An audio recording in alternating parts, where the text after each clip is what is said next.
Princess somewhat to you. Madam Janetta Joafedu, happy birthday to you. And also to you, Dr. Sikasem, Chairman of the Ghana Sports Scholars Association. Happy birthday, Dr. Sikasem. One to Sarah Ifua and Sabia of the Presbyterian Nursing Midwifery Training College, Doma Hinkro.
Motorway interchange from studio 1 bedroom to 2 bedroom flats, starting from 130,000 CDs with favorite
forever a vandal. Peace FM.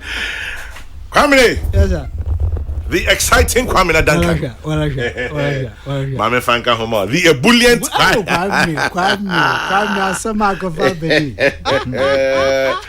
the loquaciously exciting Kwame Duncan.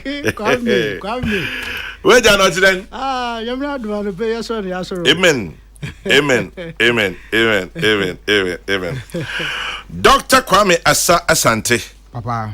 Director Center for European Studies. Papa. University of Ghana, Legon. Asonaba. Papa B. Hey.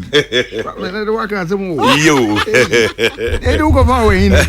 So now chrem. Kwame, hey, why magic? What chrem na me share me team. Hey. Na me say me tombo ase. Hey. Dey bi beba me de be kai wo. And what da me di? Na ti dan. Kwame. Ni akani. Eni yeye. Onyame ne hene. Eye. Obede. Erade ni eda na se. Debia mempa bonus Ghana. Yenso muye. Yo. Yeni omangbia. Yo. Yeni omangbia. Mede. Woman ye fa ensen Ghana. Ene ye woman me so medini. Memdini. Yo, bra me woko mo ho na me namfo a wo fi Kumase. Won kasa he me de yi. Ozo Kwame Santie. Diusika ni ni ehia wa. Diusika ni ehia. Sa boy se. Obunti anom ne kofia amankwa no won kasa ne. Kwame diusika ni ehia. Just wo muya de ba kokra se. Diusika. Kasa ni me de yi. Diusika ni ehia. Enu anin. Asem tietia. Won pass tintin. Won ho se ne wo pe na. Yo. Ubetuma ye bibia. Wo di diusika. No one here. But one here no that they will bond so much. Yes, what do we say Ghana enye eye mame. Say na TV ano. Na mum ye be so many anga ye ni. Enra no pa na me ne Owura Kwesi Pratt. Yo. Ene Owura Sam Ayepe. Okay. And Professor Kofi Ejikum. Enkomodi mara ena me de asem bi. Esa ne so wo so ye political scientist. Yo. Enti me to amaka kene de ya prapra kwam. Yo.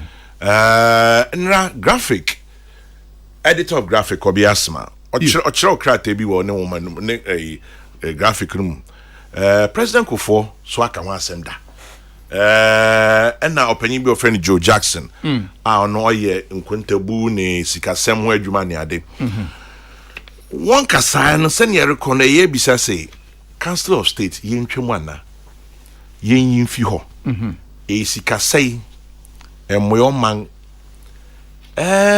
utia ebi mpa kire say yo baby aye duni here council of state na Professor Jikum so kai say yenye research yenye hwehwem na mami empepre yen ho yen toy boy ase na yenwe nkwa akiri sebe na nkwankwa ye say esane say we say nti na anu ase nti we a political scientist na minim say Ghana ya bakosem no first time in your council of state is 69 and a 379 and a 392 baby are you doing usomuden Kwame yaja asada wo de so yo de aya o ma me ho kwan na mba kire madwene yo wo se miura minister won kasa wo kan wonsom oni nipa fante kasa de ye na so mbonso ene den Kwame asema wo kan asema emudo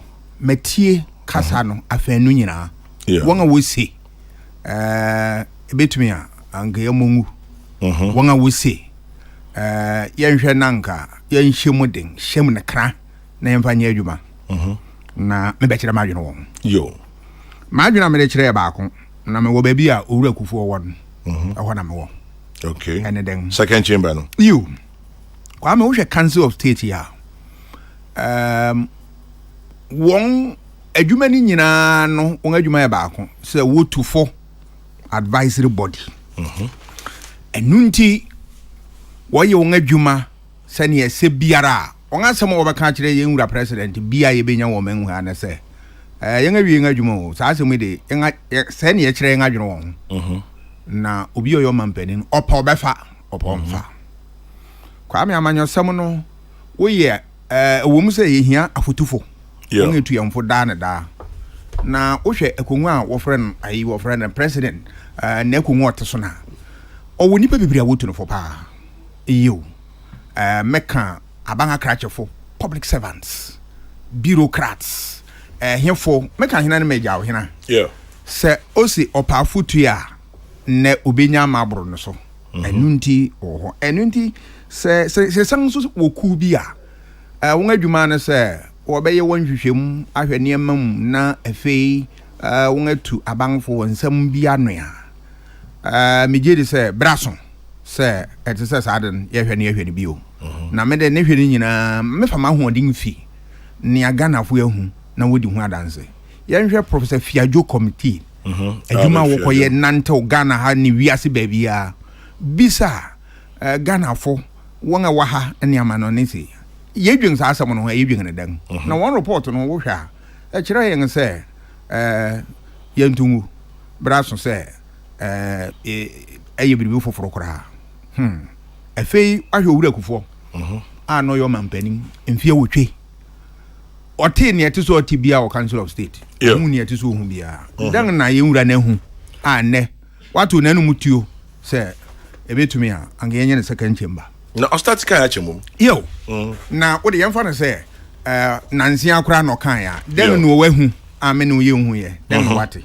no se agua no tena so na okansa akasa no e ma ne kasa e danso ye soronko sen ne amene wo yaka esanso ono no watena konwa no so na asem ni nyina na se wo hwe council of state utua ya wosika bi ye de ma untetua won kan kakra so what ya say ya ka ne ebo wo ho efe wo hwe nipa wo ho na kwame wunya bi wo ba bia ene den nipa won akwadare wa abrabom won na wo ho nipa won aben wo wiase ha won adwuma won ayem won na wo ho nipa won afintesu pa bi ato won anum o men wodi gya won na wo ho nipa wo se na wo fata na wo a won adwunu mu piu etew na wo wani so ade hu kwame ebi ne hefo former chief justice oti akonwa so ho former IGP owo ho CDS former CDS hefo bi na wo hwe won men ha National House of Chiefs President SC egropon kaze bi ego ze twen SC yo any pay nyina nania eye de wo sade no no se yetua wonka ye bo won ho ka ye niema bi nti na mum wode won samba abang ne pa obefa anomfa nti senia wosombo na won aben na senia won bobere kosi no ene se won akwadra nwuma mu ye mu bi susu se ye ne second chamber we ye ne second chamber sa second chamber no mfaso ya wo ho ne se ye woni pa bi a won pese wo pese obeso mo man na mo won pa manyo se won pe ni titiru eye abato won pe esa na abato ne amini wo yenim wo ho oyawo dede kasantwi ene yenim guase ne ho ne won pese na ma na mo wenya ya anka wo mo kwan no ngaso mo man na sa second chamber se wubua no ya se woto second chamber na se nipa na ho na wo ngaso ye nen emfaso ye wo ho ye bebiri se eba ne sa second chamber no wo hwe wiase a ye won wo friend the elective type what wa ban we won America we yi wonyina no wo ko ye won non elective won to aba na mum wo fo kwan bi so power no wo won ko so what yaze na wo so man ene ye wo nkebuma bang na wo ho wo yi bi wo ha what wa ba yi won bi wo ha wo fro won ko me de ne me hia na se me ma me awo na ne ba na ye me ba eye me nua ne ba ne yo nua ayasem tietia nti wudi won koku ha hwe kwame mfaso ye wo ho kakraka pa na se esa ne se ni pei won aben won adwenu mu apiu ne sa ne man se ba se wo ye mra wo hwe mu ye pa se wo hwe CDD ene aku ahoro won adwuma won aye wo men hu ne won reporter wo kire se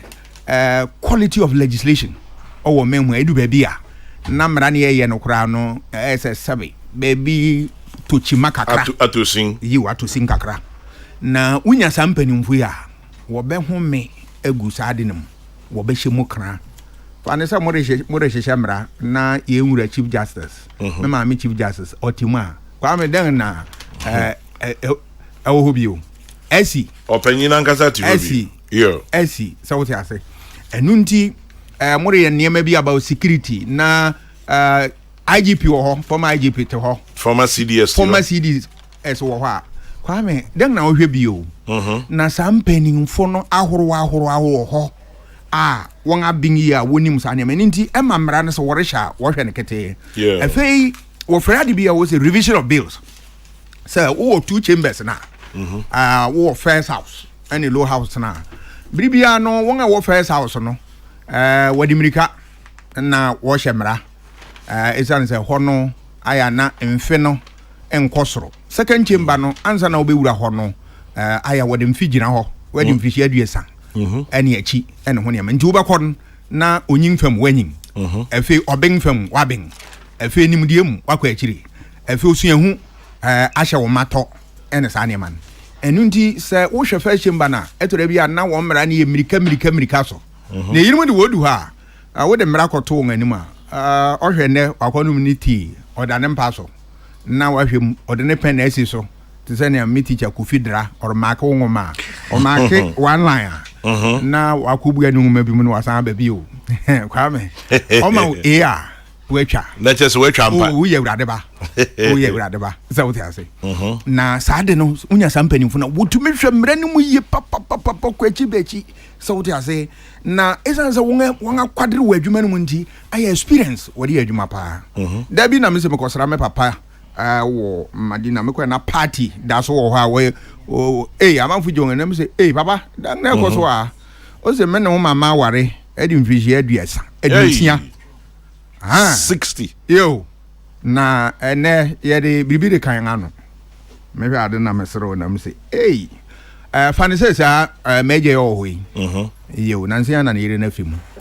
na ono se ote saa ku ote saa ayi wo frɛ ne chamber ni ma na so wore hye mmara na efa aware ho a kwa me menno ye betima gina nanim there be yo mere danga sam na ni ekɔ saa nipa ya esan sɛ wo akwadere adwuma mu na ho ne mate so obi de wo obi de togbe afede na ote saa hɔ no mo na hwɛ businesses na hwɛ niema mu akwa me asempa man wo mpanimfo National House of Chief mpanimfo ne omani mapa won a wo so ani wo ho ani for second chamber no you second chamber no nti eboayen ma wotumi hwem ene fei wotumi hwem mra ni mu ma yenya won experience wo de bam no wo ba hyem na wo hyem kra ye di ho bi o mfaso ye wo pa ba ko bi o no se ye wo nipa bi a won no esane se won pɛ amanyosɛm no na mu wo pese wo bua wo man bibia mu no saa ho no na wotumi de wonko na wo kɔ hɔ a last national service so okay fane say second chamber o the professor diamonds akɔ hɔ etete dem so wo kese wo hwɛ education ma kwa me no ye wo hɔ guru bi ne yedi o there be entias obehwem na sampanimfo no nia de wo mu no sɛ ne dudu ne bebre no kwa me enye sikenti no wo ho there be wo bua wo man ne etwato former Chief Justice. Or yes, Edumaya, a Ghana who don't know ye. Or the Bribiri Jawing, na Beresonu Yankopon Frena Oko, former IGP. Sa or don't know what yes, Eduman. Yeah. And Nunti at the young bank, Quantabus, I will say, a controversial legislation. Sir, I told them with the Maraba Parliamenta. Number any boha, Usene were home, did they were home. So what I say, number sana party fun to men can some isn't says a walker. No one can hear. One person so make a constituency no one bufu obeto abeti awo nti wo say ehunahuna MPs won to men kasa wo ko ngani mo ba ngachi na sampani mfi wo de won kwa isa na say se wo nipa obi amfa won anko parliament me kire se won anto aba wo won so ya wo kire won adwene pa emfa wo ho party betima ko wu obeka na asem so what I say won no to me hwe controversial legislation wo to me hwe mu pa na wa song so na wa ka kire say eyinye abange maka opa fa ya adwuma opa mfa nya adwuma eno nti ama wo so mbo pa efi wo ye nipa bi nso a wo tumi duru pa make ze tumi duru a wo mbo aben wakasa ping wo da hwe sampanimfo na wo menwan so wakasa wa asem bi hu a wo kire wo adwuna wo hwe wo ngachi bi o there be say unsurade hu nye ni hu there be za wo ti ase na mfa bogenzo nye den swine wo sa abrofo no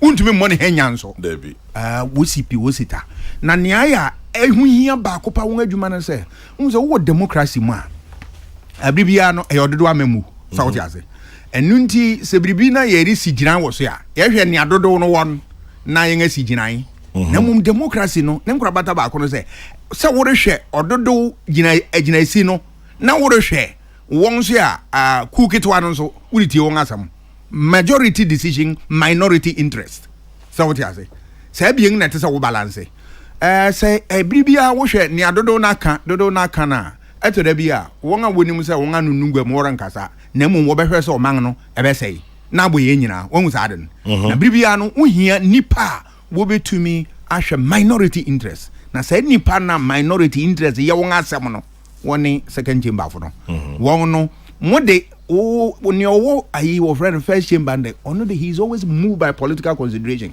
you be nyam fa so wo beto aba man no ne ma eyiri mo de anwan wo hwe se nipa kura kakra bi be se nipa du won hu asem ehu hia won eyiri mo de o so otwogbe dodo na se yenye ne se ya ye ne se ye ko namum won de wo hwe nipa ba sia se nipa yi hina na o ka won kasa ma won hina no tie won asem won ne sankrofo ne kasa mafo enu nti second chamber no ehu hia pa mede aka me nko a anka ye de president Kufuor na asem no be ye adwuma na ye ngahwe na eba ne sa ebebo eba se te se ye tew yen MPC yikura wo ho se ye tew so a ahanu aduoso nganum ye tew so ni etu me de second chamber yi eba na na ebien ne be ye adwuma ade nti a te se eba so esane se mede mihu se saa ku nzie tumetoa wobabwa yen pa na no no council of state yen twam ne yen second chamber ye ne say yen fa won second chamber if say ho no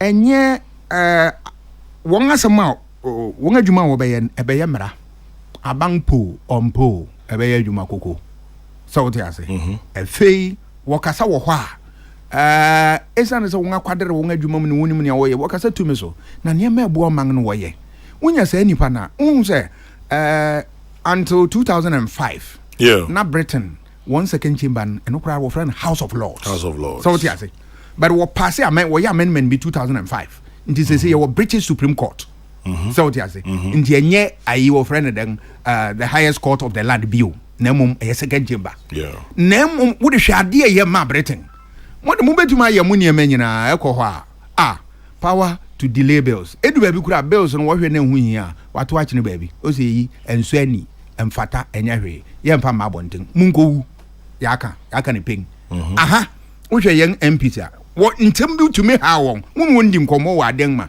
nsem bi to me ha won ensan se political consideration wo ndime nka so what yas aye den man eto da bi kura ni ma bi wo aye den ma aban hu se no be ye obeka nso ya ha wa ben bia na wona mo ho yi wo friend na mofu saa na munya second chamber na dia won dia kukuduru de wo woyie obaka na asem chief justice former chief justice or kasa o hwe yin anim ne wa tra be careful wa tra be bia on hwe na chi na fe nso won no wodwun ade ho pa kwa me kakra meka na miura minister nso abam na wa be hye ne ma miura minister Brem na be shenema a positivity na empacho Professor Fiajo committee no did they recommend the abolition of the Council of State ninchechire mu ne se Ghana fo ani nye ayi wo friend den Council of State but one kase ya abolish anu mum je se me penu kware hu a je se usan bu hu manum bi mpacho mate na mpese me sure bi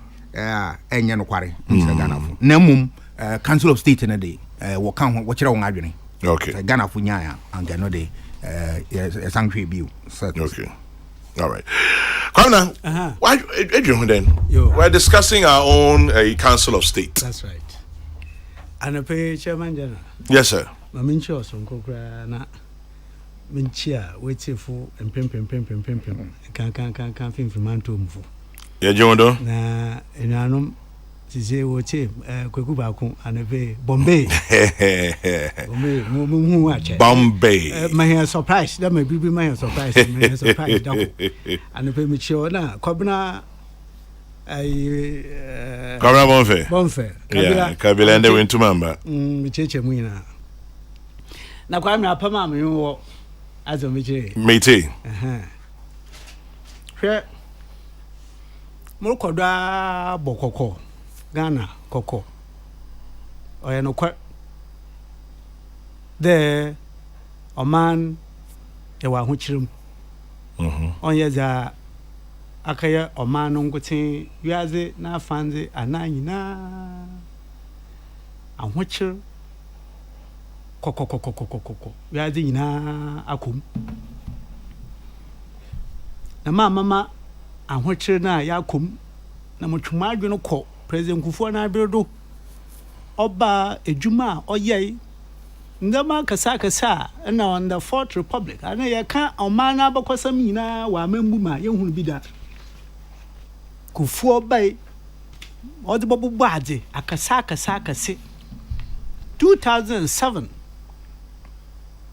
na wiade nyina so yasa kra ho chimbio enya economic recession frango no bu okrosra no wagina bro ana wagina besim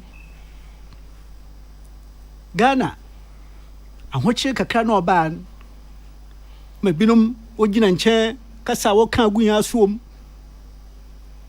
ndama kasa bo a wo hyehyehye oba bem yehuni afi kuchom afi be year of action na nyina sana oba be do bi a osora na pa o manpayin na bedechi adesa na wa be o manpayin obedi ni sem ma yefam entimro kodwa ba kaka o man na mu mba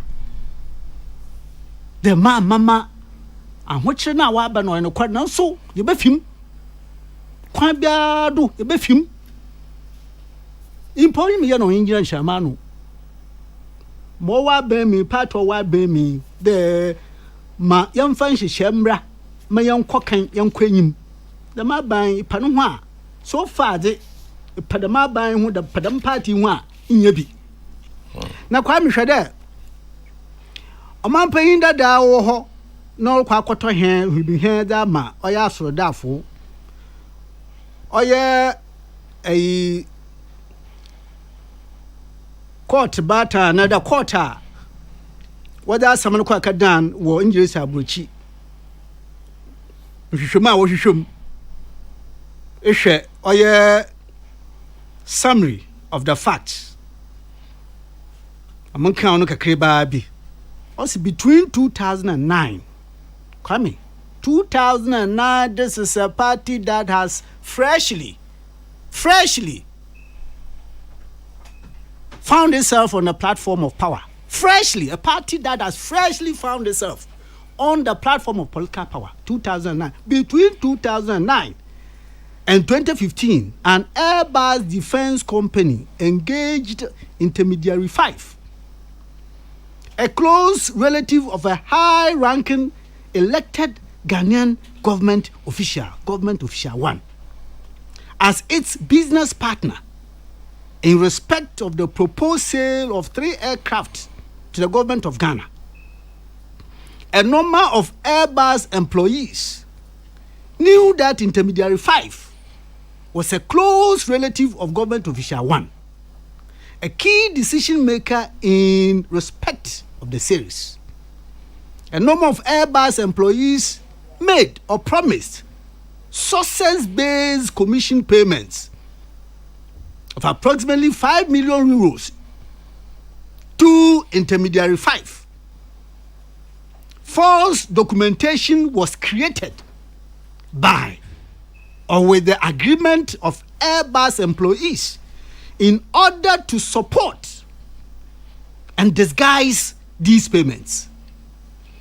The payments were intended to induce or reward improper favor by the government official 1. Kwame. Say it can the statement of facts. Kwenyim ehwe paragraph 175, 176, 175. Just June. Aban party awa babem. Oman pay no to ne bedechi. June. Bosume sen mu pepepe.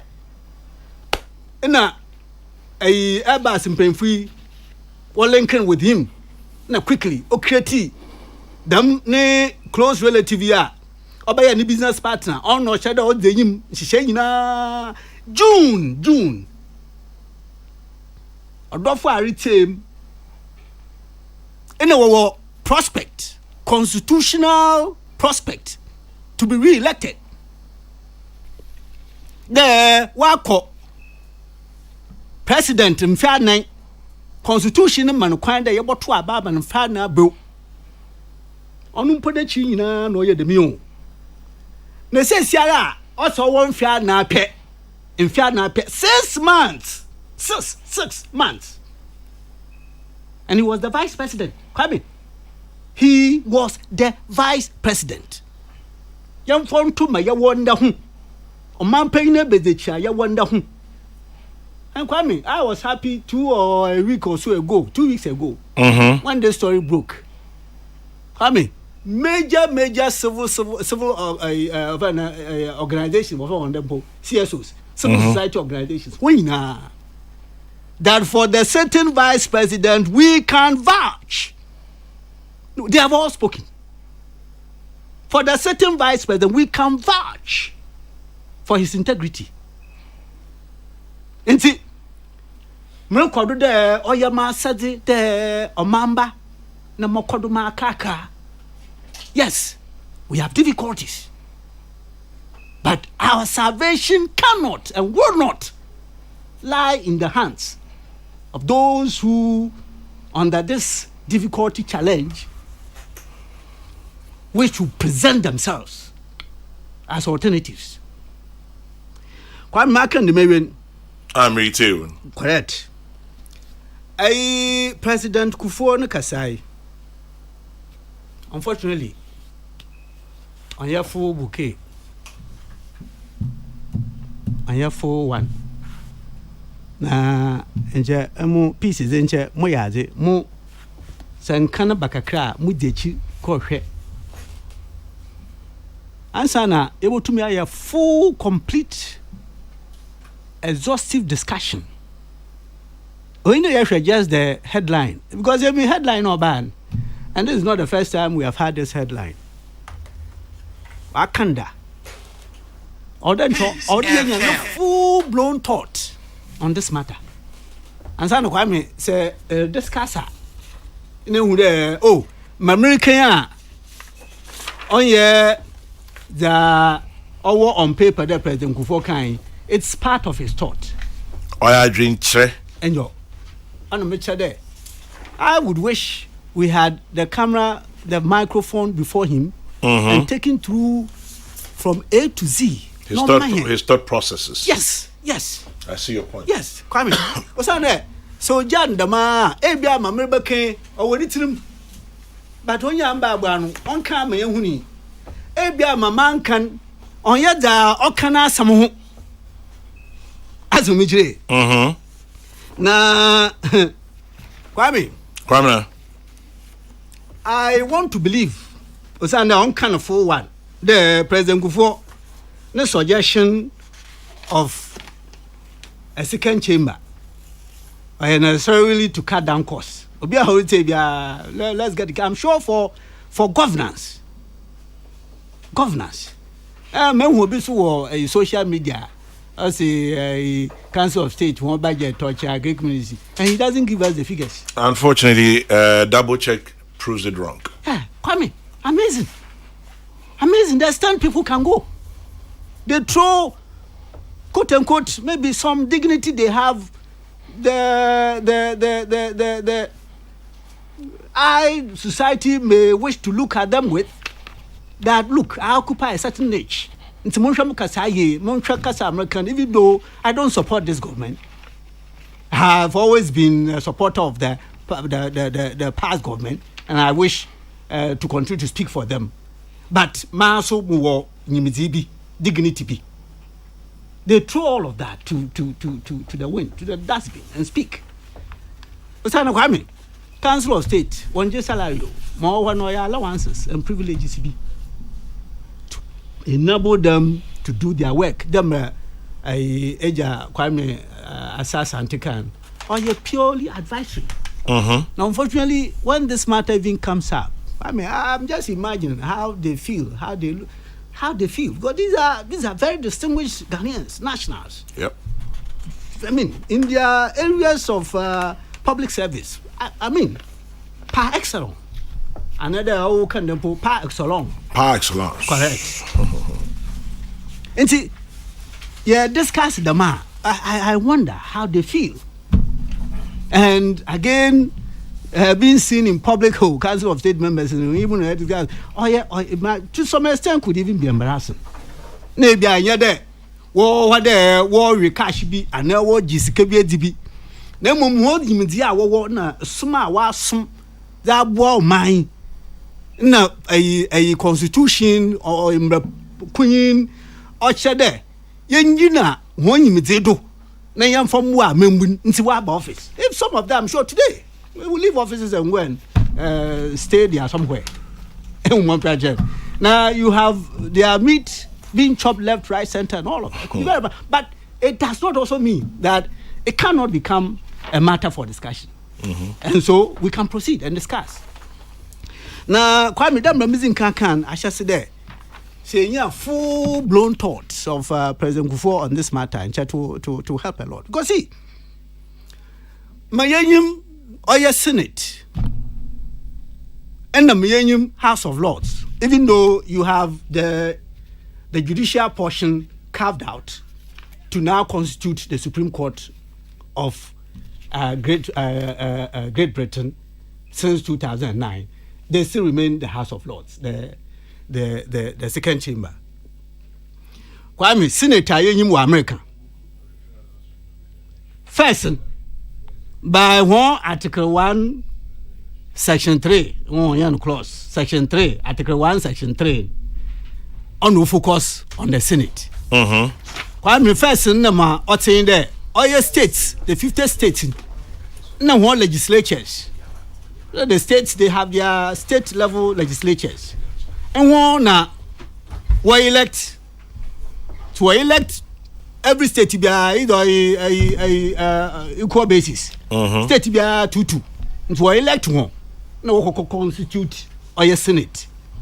But along the line, I think 1911 or so, either 1911 or 1913, amendment, the 17th Amendment. I say direct election from the electorate. And it says the Senate are directly elected. State in 2, making it 50, 100. Then by the Constitution, the Vice President is the presiding officer. Kwame, special functions as the state.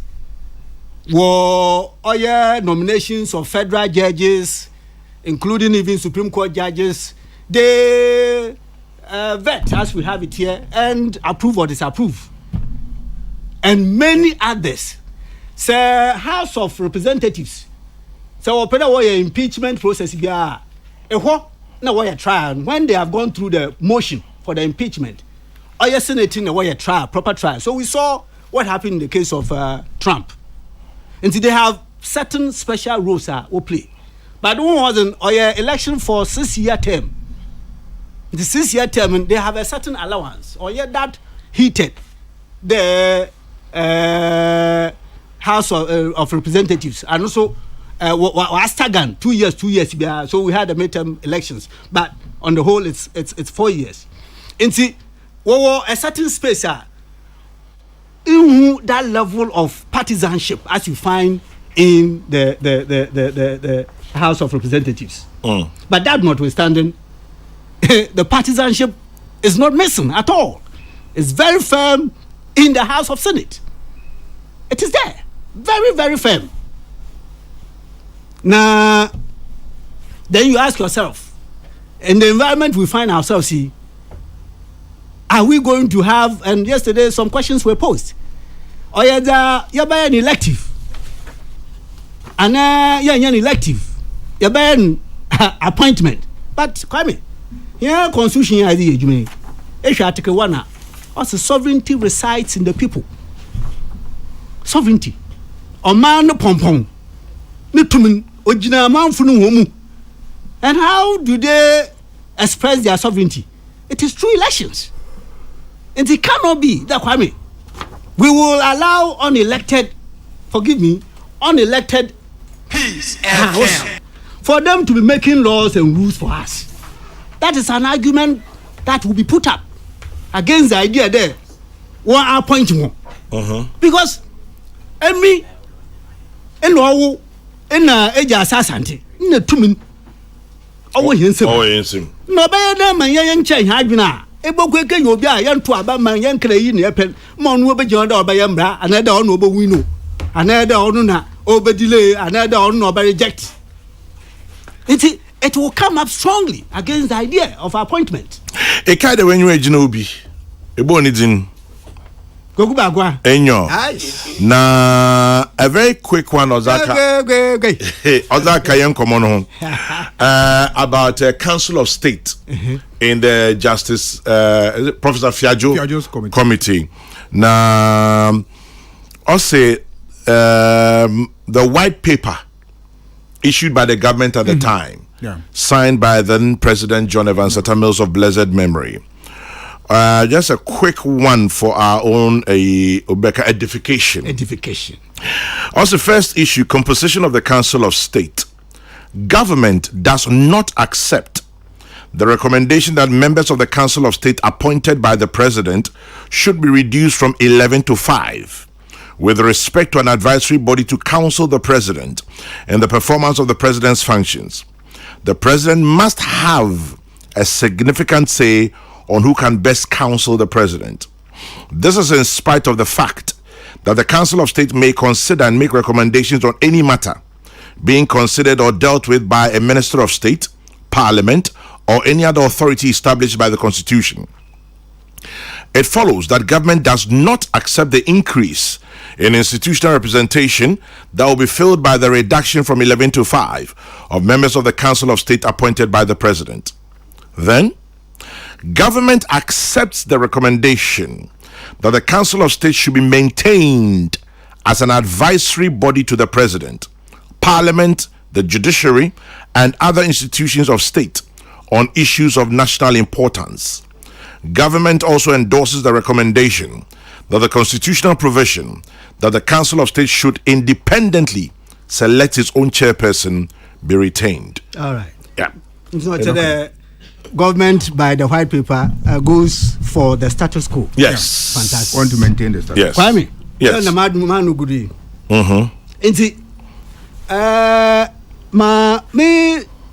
Come on, man, try. Yeah. Oh, I lost the chain. Oh, forgive me. Rabba. Forgive me. Mama, come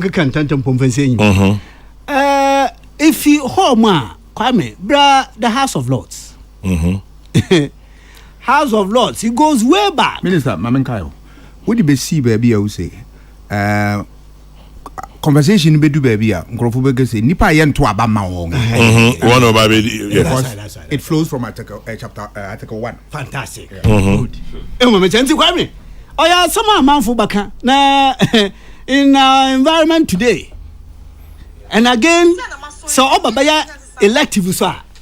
Then how would that be different from my one that die?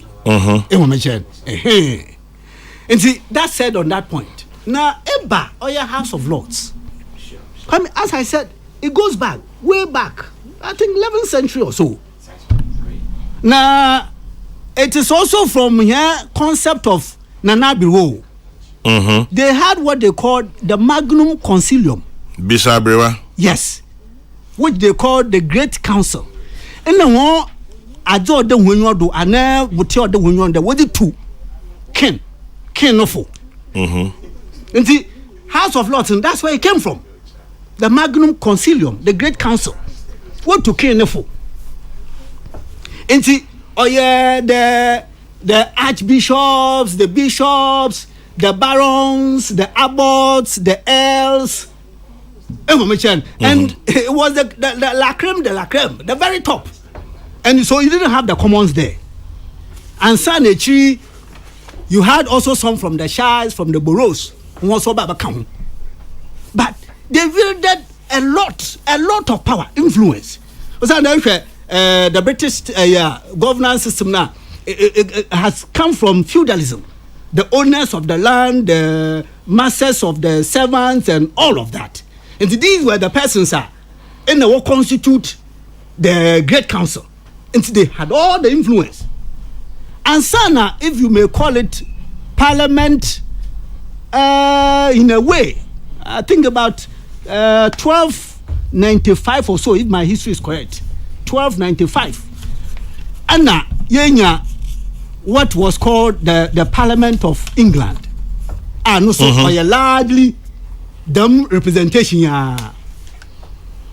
And see, ono na all woman at a point, nimu bapai, the Commons and then the House of Lords. But in the course of time, Kwame, there were several wars in England. In the late 15th century, there were the Wars of Roses. You struggle between the commoners and sometimes the crown, or even between the commoners and the feudal lords. And see, that somehow aided the shift of power. At a point, you see the feudals would take charge, the king would take control. At a point, it goes down. And Sana, specifically in mid-17th century, where you had the Civil War, the English Civil War, Oliver Cromwell, take charge. Oliver Cromwell was called the Lord Protector of England, of Scotland, and then of Ireland. For a science teacher, I admire your knowledge of history and governance. The power of the crown completely weakened in that period. Completely weakened. But I think 11, 12 years later, the House of Lords was restored. And the House of Lords itself has had very checkered history, especially the Labour Party. As for Labour Party, if they had it today, the House of Lords would not exist. And see, when it now began to flow, they had the power, Prof. Khan, they had the power to delay. But even before they got to power to delay, they had the power to reject legislations from the House of Commons. In 1911, no passed the Parliament Act. Abolished the power of the House of Lords to reject legislations. And then further again, 1949, so they passed the either amended or repealed the old Parliament Act, and then a new one. So in there, delay now, the power to delay, they shortened it to 1 or 2 sessions. And so eventually you saw that the House of Lords, all the powers that they had from the very outset, were virtually attenuated or weakened. So what do we do with ours? And Kwame, let me add this before I answer this question. At a point, there were just a few, about 50 of them, House of Lords. But when House of Commons, in your problems, especially with them, when they had to get a certain bill through, and the bill came under opposition and all of that, then they will make appeals to the king that, look, can you create more peers so that we have bill supporting peers but neutralize the effect of those who are giving us problems.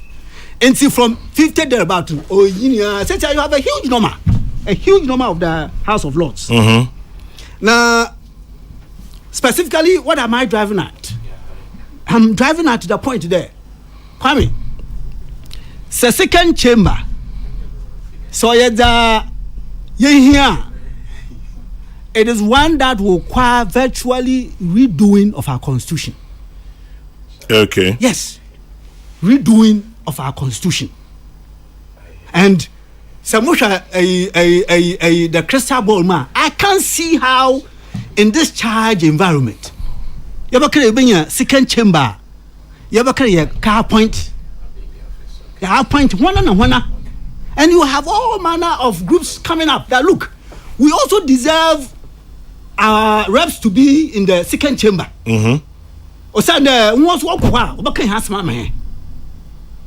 I can't see my way out on appointment to the second chamber. I can't. And I think that it will be resisted, and it will not, even from the word go, it will be unpopular even before it is born. Now then I come back to that. If we should have a second chamber, then if appointment is out of the question, then it is election. Kwame, election today in our country, maybe 50, 60, 100 years when we are dead and gone, in the Bias and never but Kwame, I cannot foresee it. The election pa yako yato or in that case then we have the lower house of parliament, and then the upper house of parliament, or first chamber of parliament and second chamber of parliament. Now ya kwa to aba people will put themselves up as independent and get elected, and what will be the words that they will tell the electorate as independent. That is why from the word go, I put that thing there, that look, it would have served us well if we had a full bouquet of President Kufuor's position. President, yes, your point is that governance structure on the Council of State, Obwa, your second chamber, then you give us, roll it out fully. Unfortunately, the content, we are deprived of the content. Content. On Wamama says can I be but for me, if you leave me to make my own point, Kwame, it's your maya or my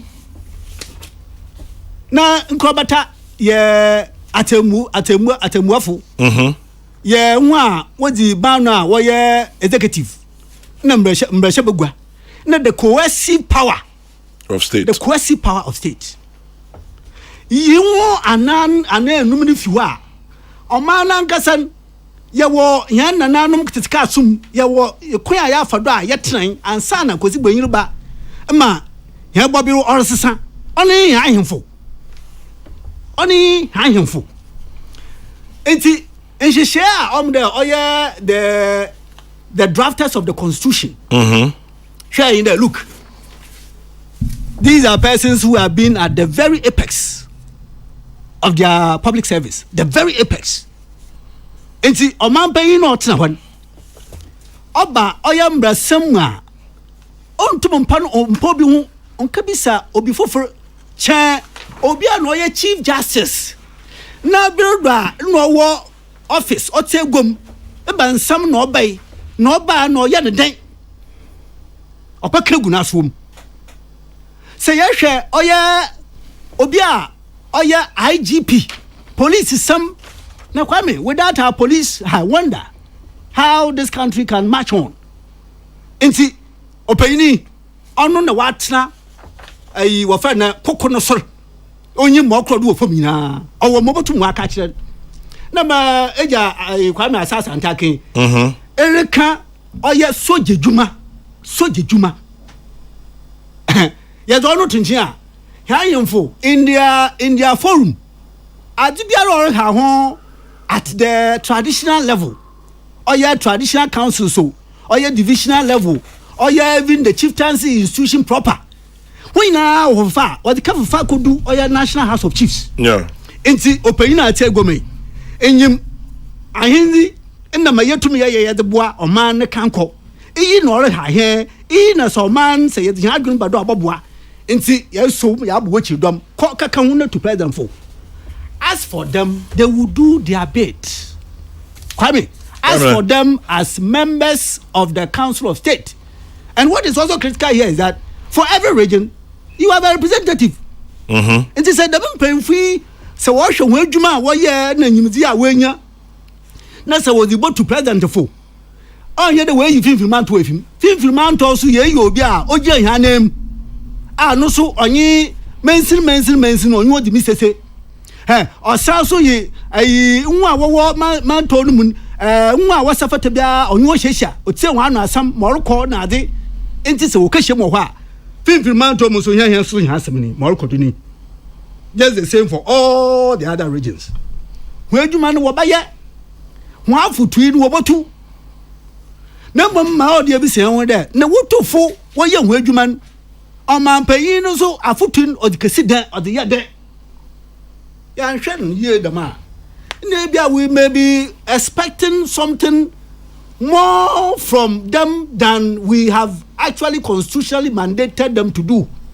This is just advisory role because of edwuma a wayɛ na nyimzi a wɔwɔ yɛnhwɛ ndam na sɛ yɛkɛda and are we expecting that the Council of State at the end of the year will come to give us some achievements, concrete achievements, by the basis of which we will say that, oh, Council of State in Faso Mohu.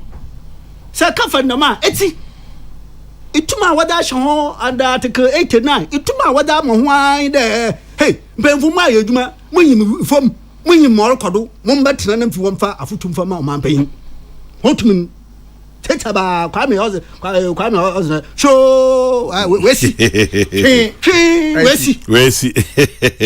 kwame asamin nti oma pain dada okan a emi nche masre onye de nche so tumode mo wombia kutubon mo wombia poya na nche no ye kasampo obe teteta onye tententen na onche ye hu na adwene nyina na ambandam ma ya wa bai no suru nwe ya ye repe. Kwame Duncan and Amotinenka taking us through a history lesson for a science teacher. Interesting. Council of State. To remain or not to remain? To remain, yes or no? To remain in the same way, yes or no? These thoughts, interesting. Anyway, and then, let's see. Before we bring in and talk loudly about the upper chamber, let us rather loudly, persistently, and consistently talk about the need to scrap the Article 71 clause of the Constitution and also the need to set a ceiling for the number of ministers a president can appoint. Our Constitution seems to have been made for politicians and the high in society. Ghana belongs to us all. Francis Brakwa in Kumasi sends that one. Nana Ikwiyama Boating in Ablekuma Central says, I think the Council of State advice becomes binding on the president. Its current state, I think it should be binding on the president. That's what you mean. So I think until the Council of State's advice becomes binding on the president, its current state is just a waste of our public purse. Nana Ikwiyama Boating, Ablekuma Central. Interesting. Okay. And then, right. I move on beyond that. Peace 104.3. Hey, Mahmoud.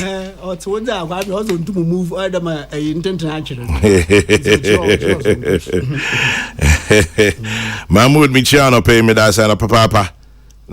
Maybe one of these days I'll stop by. Why? Okay. Let's see. Now, okay. Do you want to talk football? Do you want to talk the budget? Interesting. These two are on my table. In the meantime, Jubilee International Churches and Ministries celebrates 10 years of the passing of its founder, Bishop Bob Hodgson. You remember Bishop Bob Hodgson? Jubilee International Churches and Ministries are commemorating the 10th anniversary of the passing of their founder, Bishop Bob Hodgson. It's from Friday the 2nd to Sunday the 4th, and the theme Climbing to Higher Grounds. Friday the 2nd, the opening night. Saturday at 9 a.m. wreath laying at the graveside. Saturday evening praise night featuring choirs from all branches of the church.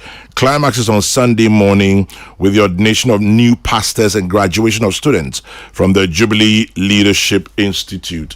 And it says all are cordially invited. And then also, per se, yema ebusiafo nyina shedding and yako on the passing of Dr. Ophelia Akosua Brentio. This weekend she'll be laid to rest. So to the family of Dr. Ophelia Akosua Brentio, she'll be laid to rest this weekend. The funeral is at Nkari Kofor Park, and then burial is in Buem. And then, of course, Thanksgiving service, Sacred Heart Catholic Church in Nkari. Until Dr. Ophelia Akosua Brentio Ebusuenia, Yemamunina shedding. Anyway, Kwamna, Fire sana puchawa keke. Osana puchawa keke. No point ya mo. Na point ya mo. Osa urichawa keke into echo. Opani Papa. Niame bien na fe asore so. Yo. Yere bobol. Minim so pe ball dia. But a chirino mrasho begwam. Yo. Budget no ho komo debate nkitahudi efiase. Amen. Na memfa ball mi twam sana ya. Bobo ball twam yen ani so kwhye net ni. Yo. Kwame mi obi a na mani je ball mo pa. Oh na sese wani nye hu bio. Na ma dance ne oforesi ama. Minister. Ya hwe ball yi papa. Okay. And a Jamaica Accra so book fan. Na me ye. Hey, na ya yo den. Na. What to me kuma me na miri wi. Na se muni. La bola, just say. Me kuma nyina di achi. No has the nenen. Yo. Rama okufodia beto me ne nipa kakra bi na ne has for. Phobia. Oja. Masters. Na ne wodi ye in 1990s ho no. There be. Na me se media achi amewu. Ana me bai. Efei media achi na fe me se me nom team bia me dom me blaster. Oh. Na ho say. Ho ni amode ye me 1992 na me se dabi say mo ba me yi me kuma afi so na me te baby ndia ya na me te baby na ball wo boy me class be sector o friend etua bedu na mo ha na my friend na me se etua score ya he na fe what you to sector platforms o wa she 2 o wa she 3 baby am she na masro kakra eno kire say o ya afra baden a obani odwuma ba kwa me what is abena se David afra ya no maybe no we fa pa na na aduan a odi pa ne odwuma ayedua bi wo wuram okay enti wo ye ne den wa wo ne ba no kra na oni aduan bi aye no oja ne nan a wo odwuma wo yo enti wo ye me den a black star black star yo enu enti meta wo ngachi se bay Debi na meka kire madam fu also why law school exams no pass na me so we Kristo na o se me ye me se me de bay tawachi na wa pass o se amen na me se hey bay na o se amen say bia yo bay ye papa hey na je se bay ni yo ye hwe ni enti me na kasa sa na me ball no me nche dan hwe se me di kan ka kire o hwe ezan se man hwe a menya kumaya enti me wo ho na me ti krom na me hu se dede ye den na me se me manga hye yo Uzi. Na say no ya twe. Mato ka. Say dede me hu se dede ne ba na me hu se ahun keke bia ba. Intimate dede na ma frɛ tua be. Na ma send to sector platform so score ya he. O se 2-0. Na fem so me se ba bia me hu bibia. Na eno kire se me da so do me black star. Yeah, so last match in there I am shishimu. Oh you especially the last 10 minutes. Na fe wo bo na watch mo ning na fe edu baby a 10 minutes na ya 1 hour. You na mempa za munchwa no dam ne danyi ne do sa na nansa. Kweku ka say ma say experiment. What's a FIFA experiment? Maybe up the way in 100 minutes. Ne da za mo hwe. Ma mo 10 minutes da mo.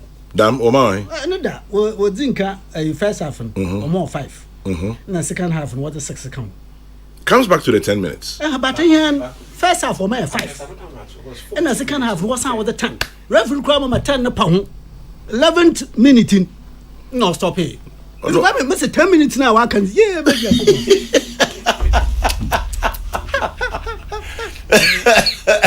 Doc really be yeah baba meeting ya koso mempa bo ne say memma obeti magina won nan so na won abobọ ni pa ye ne ayi wo friend den efu na baba bo wo friend won den bo ye ne Uruguay o kai ne wode ye yen nya won onipa baako yo Suarez Brand ne kire ball a wa man wura mu na eye nsem bebre penalty nzo eja mu eti adekwai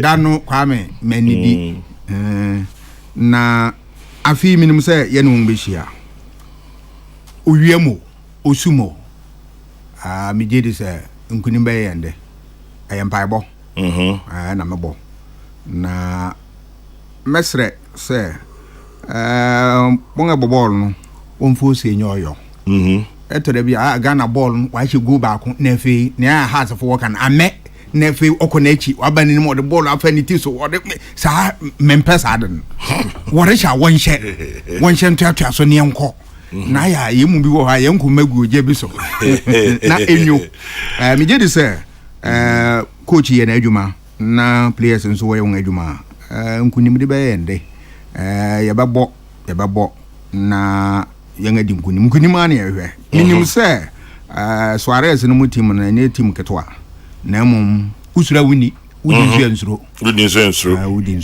yensuro ye no won behwehwem tuto yanka se ne bi wakropon o se behwehwem tuto no bi ni nti me je de say nkunim beba kwame mami fi ball ho na me command o mati mami ko bisa kwame na ne board ne fi ma ba budget no kwame na ehunu den Ozikan Portugal but ahozena shashi fee friendly before the tournament with Switzerland and you see Kwame Switzerland game no is a team in more confidence abempa abba confidence abba it's a game man to man in a certain level of audacity omama ni nyina ye jezi pejai enyo nti you call oye here first man first match na many Ghanaian citizens held the view there oye game ya kwekowin and Kwame they were justified osane susumne peja fi Switzerland match na say shede penalty awadima Ronaldo Emma Kwame characteristically unfortunately say young funk team ni ho and let me do front and back comparison sure Korea before end of first half down by 2 goals solid goals Kwame they come back in the second half and it was as if nothing had happened to them in the first half. They issue a mindset there. Mind over matter. Yes. The Kwame. Until it is done, until it is over. Ghana, Marsha, all your Black Stars, Yetima, Fitibra, Mesha, Moshe, Black Stars. The recovering, to recover, to come up from behind. To me, and I'm sure so yeah. I don't know Juma no the GFA was the Kwame or the was the psychologist. Me catch what the Kwame or your critical papa. Yes, in fact, no answer dumbfounded by the display from the Korean boys. The Kwame, hey. You know? Oh, my goodness, kindergarten boys. Emika Wotun. Emika Kwame, Emika Wotun. No coffee. What was said already by but I say, hey, crazy one bro. And they were down by 2 goals. Now, Kwame, why am I saying that? The why ni nan last minute into the other time. Obia no go to corner no. Now all catch no fans that go on my fans. They demera my catch ya bobo near you at that time ya threaten now with my hand you were into the 11 minutes no when you corner or go to corner or edge no confuna more fans they demera more fire my say what Kwame you need them sunsun you be na mo tin da se you be so a na che mo do ban there say nya ye di kan kwanyima or dey bo ho ban. Either you have that ability to recover, or if you don't, then once you find yourself in front, Professor, more than that, I say, maybe tell me, Bokra, me tell Mama Pamoda. You used to be. Osanda say, I should 2 goals, my abba second half. our mentality must be that look, we will not permit it. Then go free bottom. Why recover? Minister na make na go men no bo na tiri mu de bia ba na we. I had to take. Quick. Kwame, within 3, 4, 5 minutes. Now coffee, why recover? Na Kwame, Oham, and this one, I don't know whether the coach can hear. Kwame, my view is that football is all attack. Kwame, I don't vouch for this falling into your well, maybe I'm into football, I say. Maybe I'm in Tassi. Yanyi Brazil, all we're doing was always in our region. Yanyi born no crown for you to center. They assign my back passes back to our region. Defense. The Kwame. Now the posse or say chiho. The posse say chiho. Koko. What's the bem for ko? Bem. Say there so on what the pressure to do. Usranye we enzu. It's Kwame that game you have to limit between center and our post. In the boy the Kwame side time we change. Or yet all the you to me as sir. On Akumetunu ban. On Kwame Akumetunu. Enti Sasha 10 minutes all we had done. On in the hina ya be with you. No coffee. Coffee. Oh, Kwame 10 minutes over the time. That 10 minutes in the world must all come again. Nobody actually man and then 10 minutes, na 10 minutes I shall what 10 so upon reference so now they're quite interesting. They were at 10 minutes 11 minutes. When he was saying for the end of the game. Coach, no coach red card. Oh, Paddy. It's Kwame. Yeah, we need. All right. But it wasn't one that gave us the pleasure we sought for. It's ma emimu ball me class 1 in the marche ma mudom warrior.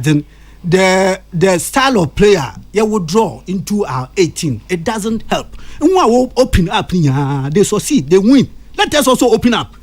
You open up, it's a risk, but it is the risk that will bring you the success. It's Kwame. And what in now? What we hear with Uruguay? Uruguay match ma wanye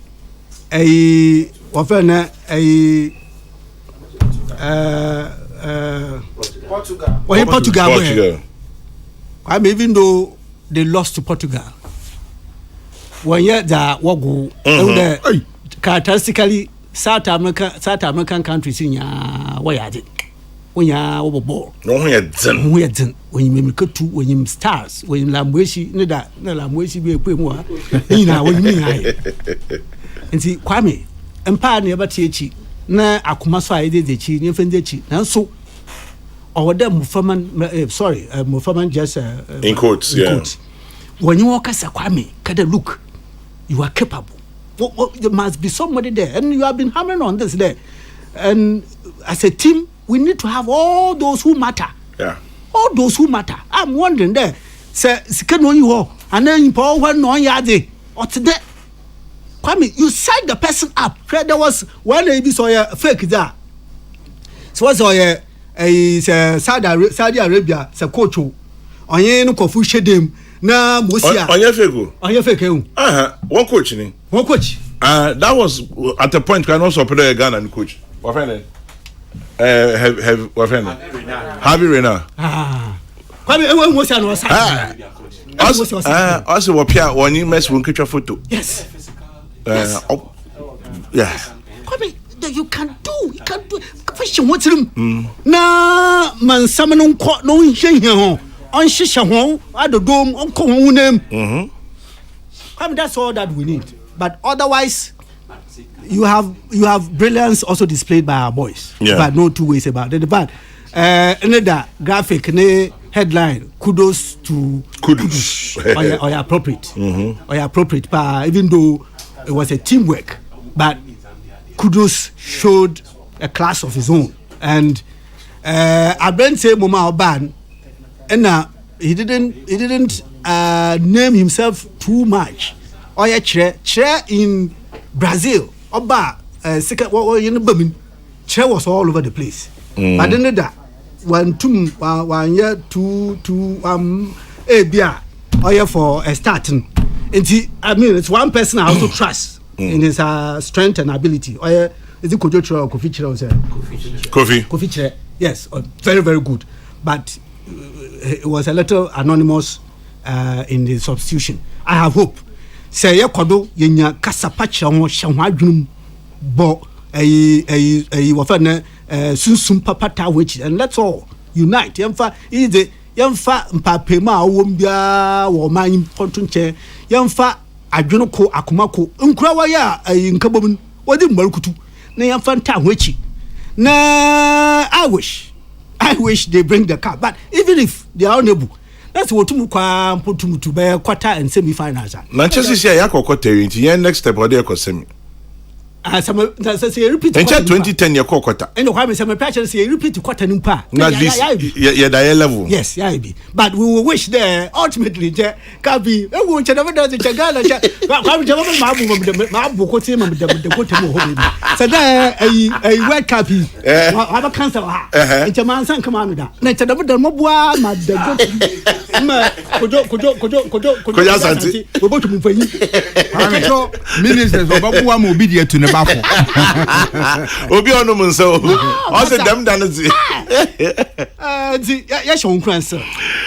see. Now this one says, for somebody who says he doesn't understand football, he's a complete a shadow coach and psychotherapist. Abdul Malik Kubako. To you, Kwame Nadankan. Also a shadow coach cum psychotherapist. Now this one from somebody who knows better than I do when it comes to soccer. Also Hervé Renard. Hervé was a physical instructor under Claude Leroy when he managed the Black Stars. Okay. Why are Black Stars, madam? He was a physical instructor. And so yentum and so there's this particular one that has been making the rounds and it's a bit naughty but fiti and the amount for sender Mr. Kana was sender and now Farouk Intema says until Ghana's match against Korea our ladies were always talking about 2-minute men 1-minute man. Now they see that 10 minutes can be very long thanks to the Koreans. Now you know what 2 minutes is like. Farouk Intema, by 1 minute. The Black Stars must have the never dying spirit of Accra House of Oak. Nana Usu in Atonso. And then he says, and the Koreans, okay, I'll leave that one out. Our players need a winning mentality like the South Koreans to face Uruguay on Friday. Safu Kantanka Inokanshin. Teacher Kofi. Now women can also value 10 minutes. I hear you. How is that 10 minutes in that? What can yo? I never made a margin so called my teacher in classroom. We are so here now. Kwamunsia, no one paper number now, wapantoa. Now 10 minutes to me your says away. Dabbing, it will be a Nasa BS and Albo Fron. It will be a Nasa what if he be. I wanted the and you be you and our friend Kosi and Kosi. Koda. Wouldn't you mean Koda? Kwame, I'm saying you do budget. Yo. Kwame. No way, me obi a messia among Sikam Contan and she say. Yo. Military economists. No mum, Mr. Margine. This answer, or do I memuno, obi actually Margine. What's your budget now? Ura. Ofurata the beto parliament na mehwe no afanu nia meje di se aba atomasum aba boa NFA alfa meje di se mo asam kakra wo ho NFA ye ko yenganimu yi dan na etese yeye aya de bia me pesa asam ya kani nyina na ekusi den na wo kire wadwon Kwame yo so fane di kan a budget na wa kire mo o se 7-point agenda wa kire niam budget ne beye wa kire mo ahuru eson baako ne sɛ ɔbɛhwɛ na sɛ na yɛgyigye ntoboa na yɛtumi hwehwɛ sika wɔ mamu de yɛ ɔman no abang ne sɛ ɔbɛhyɛ mu kra na wayɛ ne den paa na yɛnsa ka sika yɛte sɛ yɛnsa ka na ɛsiane sɛ wohwɛ nkontaa no wode bɛgu abɔnten no a ɛkyerɛ sɛ revenue nea yɛde yɛn ani kari so yɛbɛgyigye akɔsi sɛ no yɛdu baabi na so atɔ na abang ne sɛ sesei ɔnang bɛsi fam paa obɛyi akua gu awia mu na yɛtumi agyigye sika na yɛde ayɔman kwa me usua amanyɔsɛm a ɛfrɛ bi sɛ state capacity na ɛyɛ ahoro anan baako pɛ no mɛka ho asɛm a na baako ne extractive capacity yo na awura bi a wɔfrɛ no Deborah Brottegam ɔno na ɔkyerɛkyerɛ n'adwene wɔ saa nneɛma yi ɔsɛ saa nan ne fiw nsɛm a wowɔ fail state baako ɛyɛ regulatory capacity sɛ wohyɛ mmara na wode yɛ adwuma ne ɛto so abien ɛyɛ administrative capacity sɛ ɔbaade nneɛma wode agya wo nyinaa wode yɛ adwuma na wonya so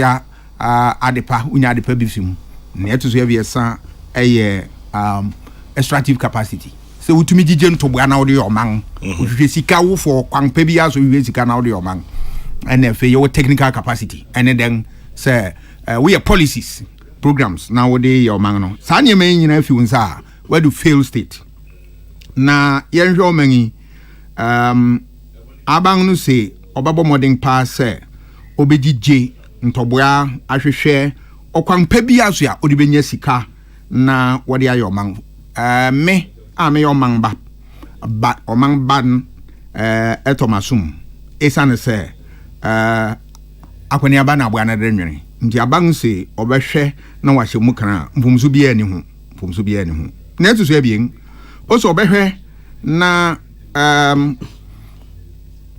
sɛnea yɛde sika yɛ adwuma meka expenditure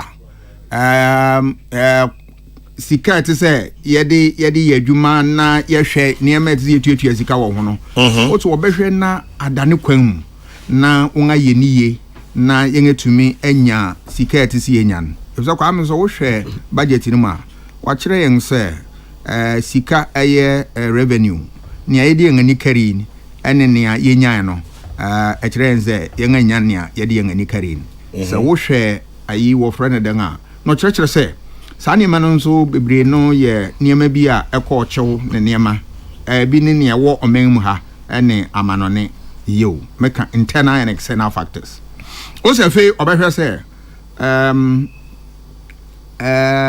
nnwuma pa ɛwɔ ɔman mu ha a ɛboa yɛn na yɛgyina yɛn nan so na yɛsita American productivity na yɛtumi yɛ adwuma na yɛnya mu nnɔbae nyinaa no ɔbɛhwɛ sɛ wobɛsom ahyɛ ne matɔ na ayɛyie afei wobɛbuebue wɔbɛtrɛ nnwuma no na nneɛma a yɛkrakra no ne nneɛma no yɛn ahwɛ na yɛabrase na nea yɛn yɛbɛtumi ayɛ wɔ man mu ha no aboɛ no kwame wotietie saa nkɔmmɔ no a saa hɔ nom no also developing local capacity for production sɛ ɔkyerɛ sɛ wohwɛ ɔman mu a yɛkra nneɛma paa wɔ aburokyiri na ɛno how yɛn wɔ amano ne sika a yɛde yɛn nkontaa ɛno nti sɛ wohwɛ yɛn ahoɔden koraa yɛtumi nneɛma a yɛtumi yɛ wɔ ɔman mu ha no koraa no ɔha nkyɛ mu aduanan anum mekyerɛ 45% yɛn a yɛbɛtumi ayɛ wɔ ha na nneɛma a ɛha wɔ ɔman yi baako paa ne sɛ yɛkra nneɛma paa yɛkra na yɛdɛn ne yɛkra nade yɛkra alumi yɛkra sikire yɛkra mo yɛkra nam meka pataa nom ne yi wɔ frɛ ne dan pottery nom yɛkra ngo yo yɛho nyɛ wo na yɛkra fertilizer yɛkra nnua a wode yi sim yo na yɛkra toilet roll yɛkra yi fruit juice nom ne nneɛma o se abang se ɔbɛte wo n'ani ahwɛ hɔ na baabi a yɛn ahoɔden wɔ no nea yɛbɛtumi ayɛ mu no ogye tum sɛ ɛnyɛ nneɛma no nyinara na yɛrenka ɛsiane sɛ bi wɔ ha a yɛnyɛ wɔ ha nti ne yɛhia ɛno no na mmom ne yɛbɛtumi ayɛ no de yɛbɛhwɛ ne yɛn ahyɛ mu den ne yɛn ayɛ no yie afei abɛɛfo mfiri a digitization no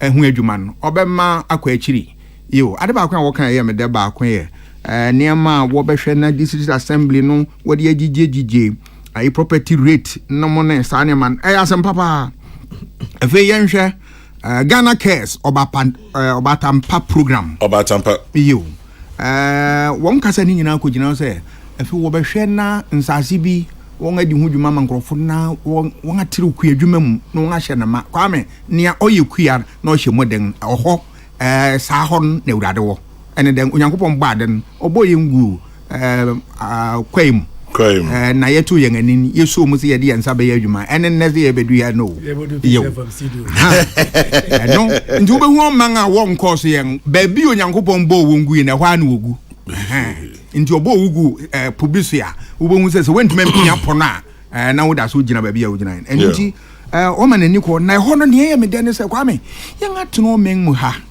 ama state farms agu me ya bofra no me fi mi kuro mekropon na me rekwa akwa ma wo konko a mi sangufo dua bepo na me hia kwa mo so state farms na many fi ho kosi okra kwadwo adukuro mu kwan no mu a esi kofo dua kwame sana na many ti no na emenwuma me ya mpanimfo maba mrante no ne wo yadwuma yo me hu won me mamma ko atona oto men ne ma wo ho na eye asam anije sam sauti ase egu kwae no ene se na niema nti wo kese wore ma wani ebe kuku adwuma ahye na ma no manije ho ni titiri so wo behwe se yen ankasa mudua yi nsase bebre wo ha wodua mu yeye kwame woko framantema abayimanu asase ya mu yeye fante nsase so bebre no wodua mu ho woko eastern region kura baby enyena woko seremudi abobo sauti ase aden na iwo friend den asam ya to yin afei nti yaba na sa yen a yebetuma dua ne ma bi te se mu ntos ye ko tontos wo Burkina eye ayi wo friend den baby a yen ye won sase a wudi ade ye sen ho aburo no mo ne niama na kwame wo hwa aban sa niama na okira mede niama hu ne se yasampa ebeboa afi aban kire se ne ebeye kura ne expenditure ne beba form no we fi ase se mpanimfu a wodi omen anim okira wura president na abedi akire vice president na asoafo ministers ene won akeka ho nyina no worete won akatua so oha nchemu aduasa 30% yo afi obehwe se budget no a wodi ama MDAs no wodi beye adwuma ping wo bedi so senia ne tese budget ne yen ebeye yo kwame otu ani aban sa 7-point agenda na agenda papa make yi ma memfi na me wura mfi o say you start program so what is program no fi pa say abua mabum na onga monani akun ayimu ayen ho kuadwuma abafu mfiri ene ntama adwuma ne ho ne ma sa nyemen abua 1D 1F wori hyemu ma ama omen abaye kra behwe afi wo behwe se niema bi a ebobo ye nka ye sika wo ho no ere ma so bi o se fundaka yo se na oni se kra fundaka de yo yo na ye hwe se obabo modin ahwe se niema ye betuma ye ni ebe ni ye ba bi a ye boka ye kahunu no obetwa agu na ye hu ahenhan ye nka nso a ye de no wodi ngani asase wodi nhyehyɛ aba sɛ yebetuma atoatoa na yen atua kwame so fa no aban mama no plus wo ho wakyere na dwene ɛyɛ adwene pa so saadi so se odi ose bɛyɛ ɔya ɛbɛboa yen so wote ase ba so hwɛ mrahye begomnra mereba asamo no maka ofa ne dikan enti mpacho ando babo no power no entientium na minister ba if minister na no ho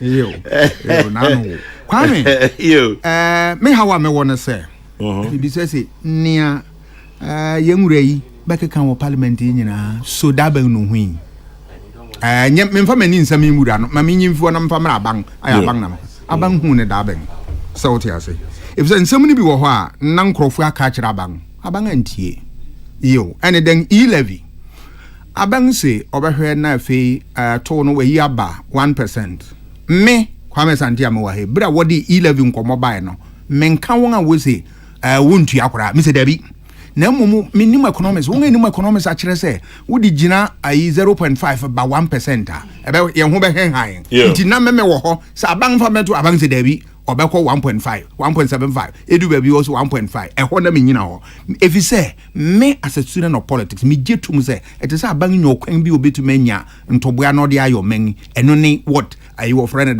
the extractive capacity aban ntumanya aban na fiansa nti ne yo so de aba 1% meta na echi so obefo so what you say enening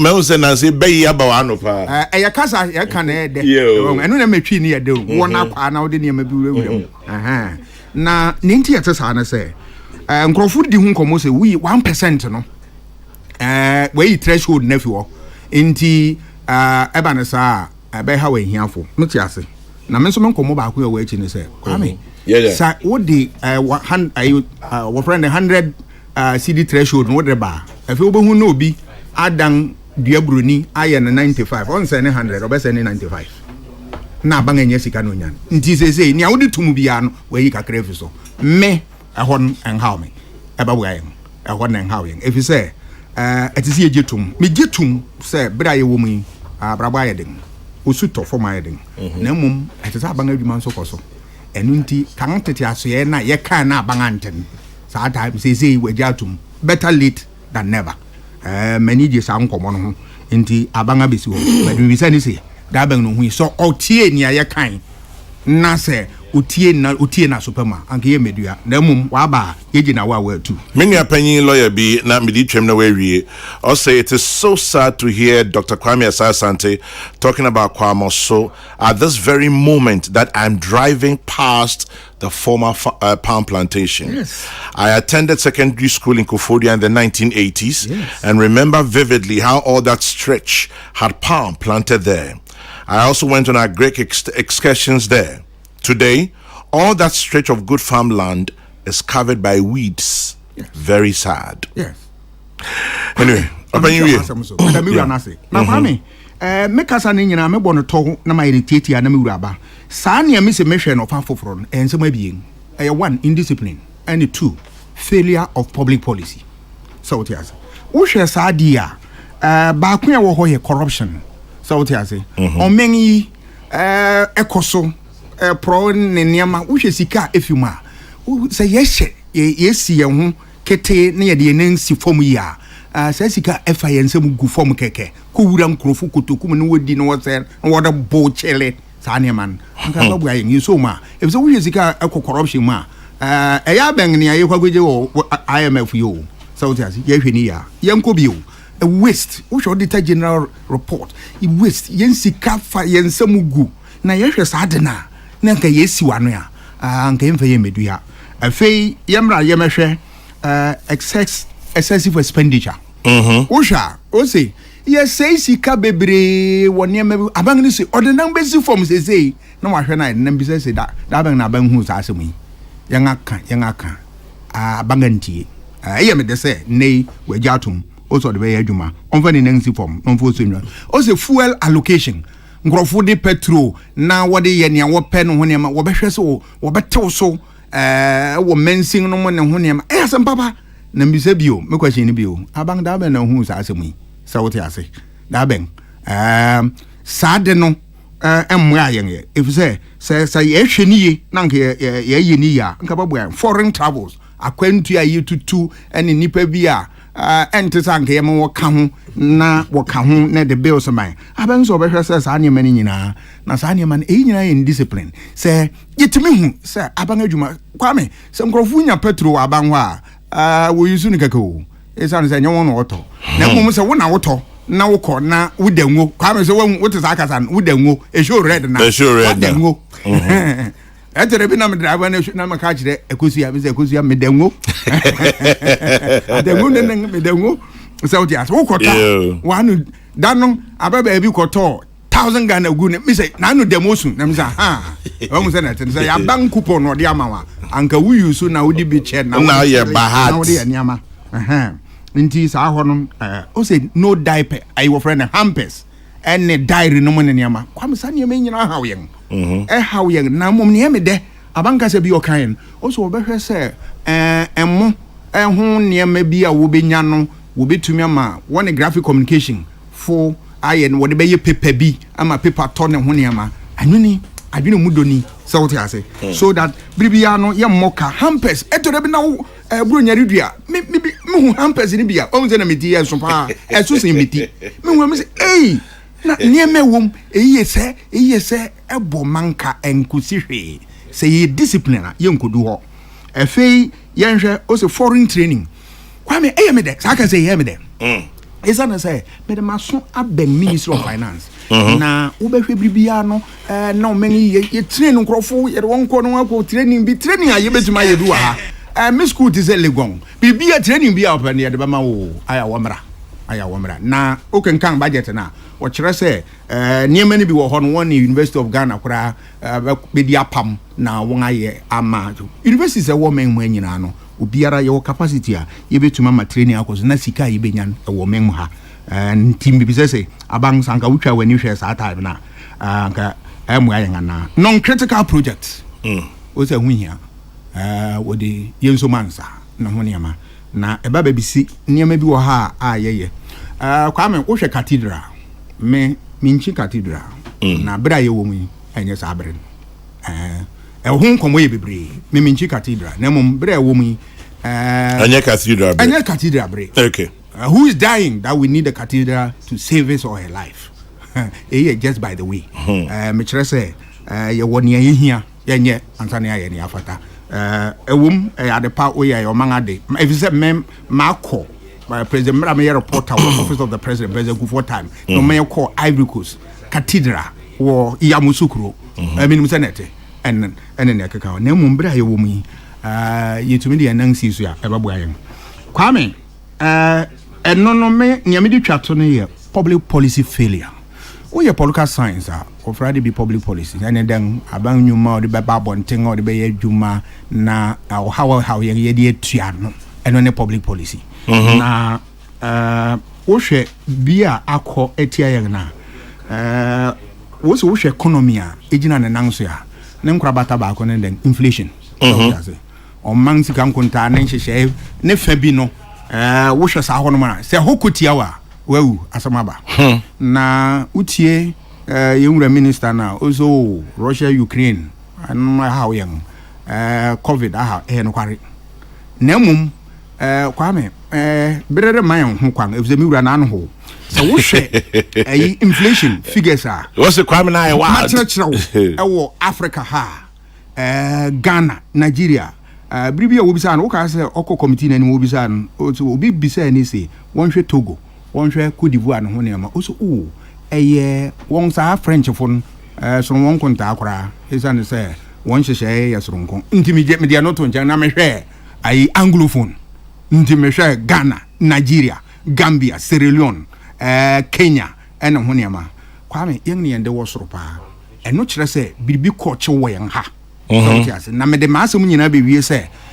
public are your friend then inflation no aya why tracking wo hwe na we public policy a when you policy no wo be hwe se last aspect of the policy is the policy evaluation okay, so policy a media be adwuma nti wo hwe ne bra no na wo hwe a wonya niam ahuru abi nsa se policy yenye ma to akere policy yeye na aka se medanga ni kakra wa reform anase policy you et say ye sum ye de adwuma sauti ase nti policy evaluation na bibisa me hu se na bibisa bang ne se so we policy evaluation wo ni programs o de go inflation targeting wo ye ne den na nei e de yan ko do 40.4 sauti ase so wo ye ya den no hu ya den no ye wo ho enu nti enu kire se wo be sanga hwe bio na me de ne se wo de be gina ba bi se wo be hwe na yere ko yen anim 2023 yen akudu ba bi na fe won hanwon ani no hwe ne ye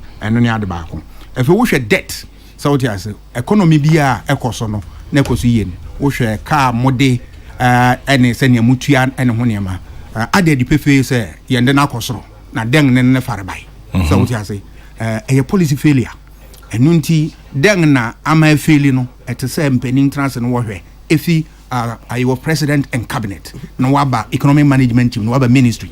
Na fe waba. Washa ebabuayem. Washa policy failure na ba ko our import. Say young policy our import to them. Na ye kra bibia kra ne wodi yi. Sim na kwa me bisa say nti mpempro wa ha ye ntumi fa nyi sim. Me ya bofra kra prai or prai foforo kra mpo ye bu yi ensim da. Na fe ye kra nti sane man a policy failure young ntuma nhwe say sa policy era mu aye ndi kra bibia kra sebe toilet roll. Oh, brody anso nya na wa ha o. Dan aka afa wo productivity. Aw man bia ne economy man nan kota. Me friend. Brody ani me friend. O friend. Me friend Brutu. Yo. Fancy for me friend. Brutu. Brody and posai. Yo. Na wo show man bia akoso no e adwumaden a wo ye ne no buy ne niama eba productivity. Na wo show man ma bisesi yam policy etedem yetuma track ye di echi ne yahwe ni ya menni ne said yen anka de yen abedu ha tax exemption abang na me de o se saden watwansan or watwansan sen ho you and then so wo hwe tax holidays exemptions a what ama nyuma ne niama efedu baby na drosso na bisesi da ben na ben hui da ben na ben hui na ni nyina bedi say ye ka ayontie otia ontie na so pa ma asem ye ketwa na mawie ene revenue loss ene e-levy sama medical chiro ma agene wo ho na ni nyina no wo kan wo ka chira abanti so da bi se na ye me de ma asem nyina me de wie no kwa me de be abien na me de be wie da bia me ba me se meja oba bi ene den sankofa wonchi sankofa wonchi se yen aka abangante ene we dwe ho enwu so oba wonchi na mum yen kan chira abanse efi na koi onfo se enyoyo minister Anfose Enye Oyo, Dr. Kwame Asa Asante, Director for the Center of European Studies, University of Ghana, Legon. And this one from Kokrokoo Isiaman Ketia, aka Ghana Money, Washington, D.C. I totally disagree with government on the abolition of road taxes and replacing it with Momo tax of 1.75. Well, Momo is not 1.75 anymore. If the toll booths were causing traffic, they need to widen the roads to the toll points. The explanation given by government on abolition of road tolls is unacceptable. That is Kokrokoo Isiaman Ketia, aka Ghana Money, Washington, D.C. sends that one.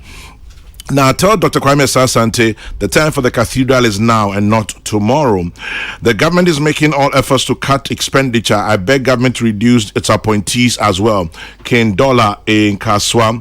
I am an Greek economist, Kwame. I don't support the idea of state farms.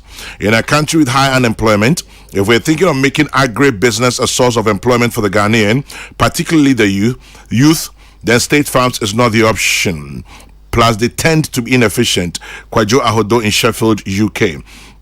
And then Abekwin la should be so coffin too with the import. Abekwin the import coffin. Kwame na yempon. Yo, Chairman General. Yes, sir. Professor, I can't kasa fine. Nemu. The crazy is a running topic. Sande manambra shebegwa obezi ho bobo. That's true. Na bobo na nemu nsam ma emi meji tum menjintu. FM. Obaba app ma hia so yenya bi yeda ya twapia. No kwa. Nti running topic nti easy either me panin ngwara nkaka nkra yede guho nde na se nsam na nemu sensen a echi ma order ya capture do ya capture na kwame osafo na wofan skasam hihia oyo mampan ni ze mo ko mra shebegwa hwanyimin ehe kakre na mepede maka mmereko mete aze share abridge version oye ma kakra na okan osande budget na de so okani ya je bizo do wa guru okan eti kakra na oyiro na no ho aze a challenging year. Mr. Speaker, a year ago, Kwame Tena Superman. Mr. Speaker, a year ago, I came to present a budget with significant revenue measures to tackle our fiscal difficulties. finance the transformative agenda of government, and sustain the post-COVID-19 recovery. However, what started as a political disagreement over revenue measures in this House triggered a series of events that significantly undermined the credibility of our budget, consequently leading to serious economic challenges as investor confidence hit a new low. This manifested in credit rating downgrades, which triggered the closure of Ghana's access to the international capital market, tightening domestic financing conditions, and increasing costs of borrowing. The combined effects of the developments contributed to the rapid depreciation of the cedi and compounded the high debt service levels. I mean, this is the government of this whole thing about the budget. Kwame, yeah, for me, these two paragraphs sum them up. Yeah. Now, debt level says, yeah, what it is estimated to be about 460 or 465 billion. I mean, what it is that send usikan so depreciator on debt level automatically go up. It's about multiplying the dollar. If it is indexed in dollar terms, the dollar by how much your cedi values for you. And see, something $30 billion. Nanche inkan na wiskan na hodin ye oyesis Ghana to a dollar. All you do is multiply. And it says $30 billion. Na sanodo enwen ekejina 14, 15 just by the depreciation with that level. Okoso. Na Kwame, for the man on the street, budget ne kase ne tenten ne kankan on se da repachira se. The man on the street more pewata se budget akanye de.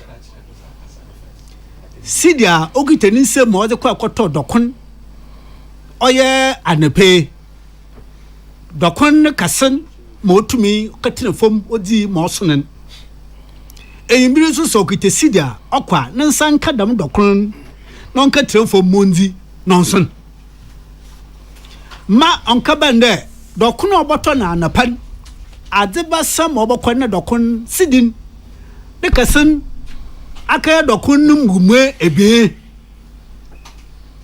so banama Kwame no chere nzema nyina sonobo sure. Kwame, for me, the man on the street, his worry, the woman on the street, her worry is about our ability as a country to tame the running ability of the city. Inflation and matters arising. Yes, Kwame said damna Mbappe all is thrown out of here. Said damna Mbappe osane se wa manda ma nwa wode Frank Wofi amanazi wode be. Kwame nche won tum so won ka de worboka wo ye Father Christmas. Enti mo ba ya inde sida enteminya sididu na mede bokwa akoto Frank go no da ba. Na nde ko we de misidin anasidin na hodza akofom minya sidi benum anasidi edonu. Frank go ne bobokwaso. Frank go ne bokwaso driver auto no di ejuma. Driver so ntum nka na auto Frank go ofi sidi idu ekodu sidi benum anasidi edonu. Na ma okwade ban wagenda mara no chere da man da ma all konsu odigu kantem. Sir driver so said the man up and down there no frank a nay hen or can sikanun to tumin or tuma. Obia no so or the a wafana a bro or the fee iguado or the baba can sour marble or the fee guado or the baba can sour birua or the fee guado the bacan sour a gua. Why Jenama says Yara Bun Akosor? Sabuna Akosra. No, Chede, a brona quacoto if you mangasim the ban. A bron so cotton, or ya city, a donum, and a city or ha. Car or the fuen, a buna waba da dunity, Obama, its own, and that's a docon soba. In there, said the city in the qua, one son and cat, city no cousin, ma, airpen, one son and cat. As for the man and the woman on the street, that is the budget. And that is the most important. That is the most important. Enti ma ye hweyim oni de kwame enhihyeya nwa oye hu adwuma and I agree. Ebia emi mentasen onkwachipi osande se kwame se tie ma minister ne kan a wombe no okọ na se yembe no okọ a kwame onam ma okrodo oye last year ma okrodo Emadaminti, you delay the passage of the budget. What that meant was that our credit rating downgraded, that foreclosed our ability to go to the credit market, and therefore we could not raise the necessary forex. Quite me able to me that support. Get that support. Yes, it didn't now wasn't. Abra sitting out to Panagor Benina. It was a simple one reason. Ana ye there. The yetu me yadi jina si di nechin. It was simply not there. Onyu ho. Kwame na yewe. Me.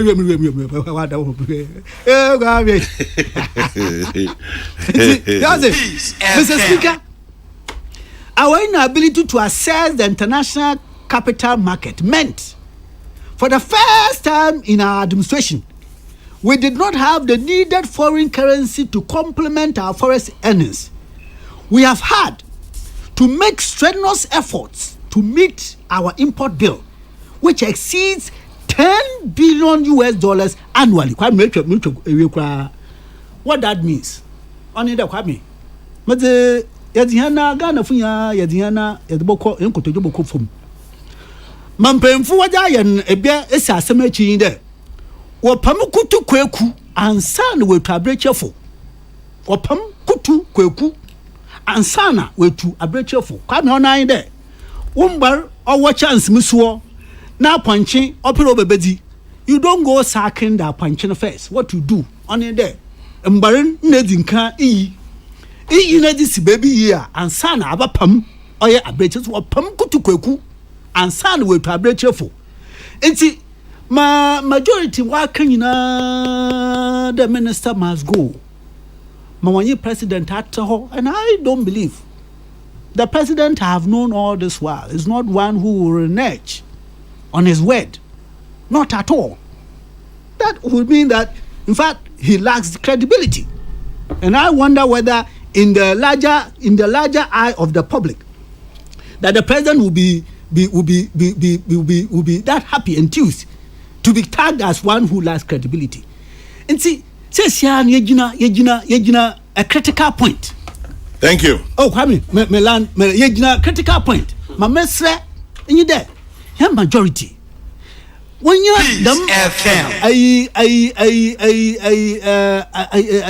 the belief, the trust, the confidence in the president. Niyan tuminan tantama yanyi a minority fo nkasanzin komo niyan pass. Young pass or your budget in 10. The least delay, Kwame, we may revisit last year and it will not go well for us.